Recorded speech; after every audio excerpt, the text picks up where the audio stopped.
আজ কালিয়াচক থেকে নিয়ে চলে এলাম হাজি বিরিয়ানি আর হায়দ্রাবাদ বিরিয়ানি। চলো এদের মধ্যে কার বিরিয়ানি সবথেকে বেশ দেখে নেওয়া যাক। হাজি বিরিয়ানি সবথেকে আগে আমি ওপেন করছি। হাজি বিরিয়ানিতে আছে গ্রেভি আর সালাড। আর চলো হায়দ্রাবাদ বিরিয়ানিটা দেখে নেওয়া যাক। হায়দ্রাবাদ বিরিয়ানিতে আছে রিং অনিয়ন অ্যান্ড বিরিয়ানি। হাজি বিরিয়ানিটা ওপেন করি। হাজি বিরিয়ানি পুরো ফুল প্যাকেট অ্যান্ড দেখতেও অনেকটা সুন্দর লাগছে।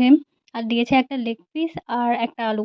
হায়দ্রাবাদ বিরিয়ানিতে গ্রেভি নিলে আরও 30 টাকা এক্সট্রা লাগতো, তাই বলে আমি গ্রেভি নিইনি। দুটো বিরিয়ানির প্রাইস 90 টাকা। হায়দ্রাবাদ বিরিয়ানি দিয়েছে দুটো চিকেন পিস আর একটা আলু। প্রথমে আমি হাজি বিরিয়ানি টেস্ট করছি। আমাদের এখানে আলু আর চিকেন খুব একটা সফট থাকে না, আমাদেরকে এরকমই খেতে অনেক ভালো লাগে। তবে আমি হাজি বিরিয়ানি টেস্ট করার পরে দিবেও 5 আউট অফ 10। এবার চলো হায়দ্রাবাদ বিরিয়ানিটা টেস্ট করে দেখা যায়। হায়দ্রাবাদ বিরিয়ানি আলু আর মাংসর সফটনেসটা হাজি বিরিয়ানি থেকে একটু বেশি, অ্যান্ড হায়দ্রাবাদ বিরিয়ানিকে আমি দেবো 10 আউট অফ 10।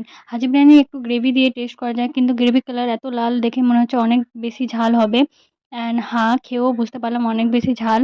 তো আমার দিক থেকে জিতে গেল হায়দ্রাবাদ বিরিয়ানি।